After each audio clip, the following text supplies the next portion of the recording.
Hello, everybody. Welcome. Today, we're going to look at a case that was filed in the District of South Carolina.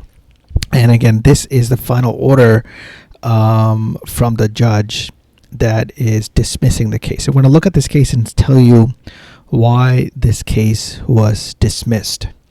So this plaintiff sued the director of USCIS and under the APA, which is the Administrative Procedure Act, and they claimed two reasons. One is they say that USCIS unconstitutionally retaliated against her. And second one, USCIS was arbitrary and capricious in the denial of her I-485 application for adjustment of status. Now, this case already looks bad because denials or approvals are up to the discretion of USCIS.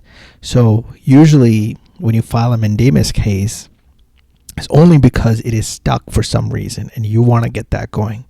And you know that when something is denied, you cannot sue in federal court to say, hey, get this approved. So we already know where this is going. So this case was pending before the pending before the court, and the USCIS filed a motion to dismiss. And the judge is saying that they are going to grant the motion to dismiss. Okay, we're going to just look at the details of factual and procedural history. So this person is a citizen of National of Jamaica. They resided in Columbia, South Carolina.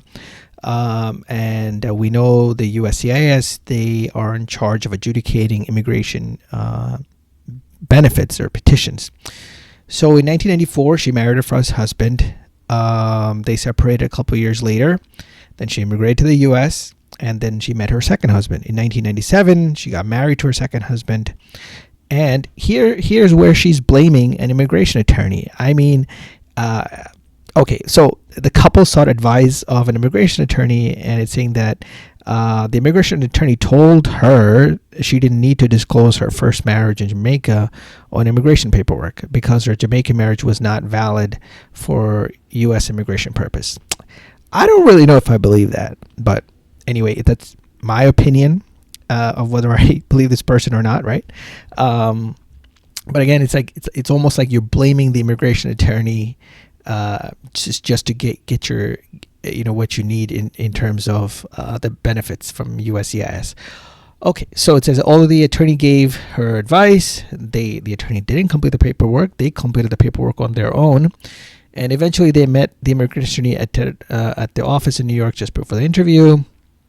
Approved the application, and then she became a lawful permanent resident in 1989. Okay, so she has a green card. According to her, when she filed for these immigration benefits, she was under the belief that her first marriage was not valid for the immigration purposes. The couple would file the I-751, which is the petition to remove conditions on the residence, that green card that received, which USCIS again approved. In 2004, sought to marry her third husband. That's when she learned her first marriage was never terminated. Then she ended the first marriage through divorce and her second marriage to an annulment. She married a third time in 2004 and divorced in 2007. Then she started completing the N-400, the naturalization application, to disclose her charges and her convoluted marriage history. And in 2013, she attended naturalization interview. During the interview, she fully explained the bad legal advice she received in the 1990s. She's blaming her immigration attorney for, but we don't. The Philadelphia field office denied her naturalization application because their second marriage was void, and it was a basis of her lawful permanent residence. In an effort to fix a technical defect in 2016, one of Darling's U.S. citizen children filed an immigration visa petition on her behalf, and they filed an I-485, an adjustment of status application. She applied for naturalization for a U.S. citizen, and then the U.S. has denied the application, claiming that she did not acquire lawful permanent residency because her second marriage was not valid. To get her decision on her I-485, Darling initiated this case against USCIS in December 2023. So, like I said, denials are not something you file mandamus for because there's discretion on behalf of USCIS whether they're going to give it to you or not. The only reason you file a mandamus is because the case is stuck. You cannot tell the government, hey, approve my case, or, you approved it, now I'm going to file a mandamus case to look at it again. It's okay. So I guess she's blaming the USCIS official that looked at it. They said she remains a lawful permanent resident, but she cannot qualify naturalization until she fixes the defect in her status. This is what they told her in their prayer for relief. So she's asking the court to take jurisdiction of the case, set aside the I-485 denial, and order USCIS to assign a new adjudicator to adjudicate.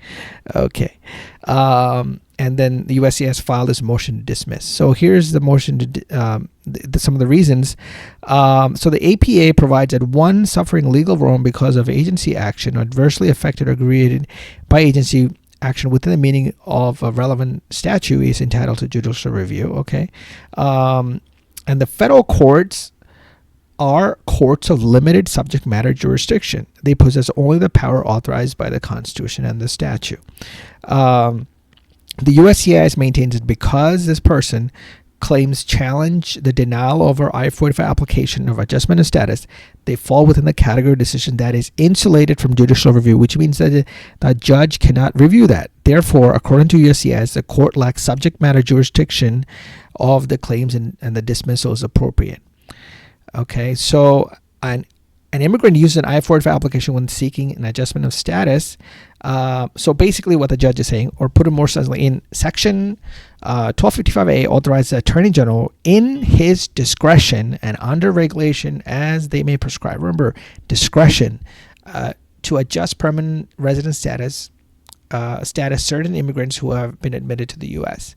The text of that text gives Attorney General the authority to adjudicate adjustment of status application. The authority has since been transferred to the Secretary of Homeland Security and delegates in USCIS. Regarding judicial review of USCIS decision, but it is relevant here following. They're going to go through that, but then here it's saying that Darling I-485 application for adjustment of status, thus her plain language of INA, this court lacks jurisdiction to entertain Darling's APA claims. As the court stated above, although APA embodies a basic presumption of judicial review and final agency action, its judicial review provision does not apply where statutes preclude judicial review. So you cannot, when something is denied, a judge is not going to overturn the USCIS decision.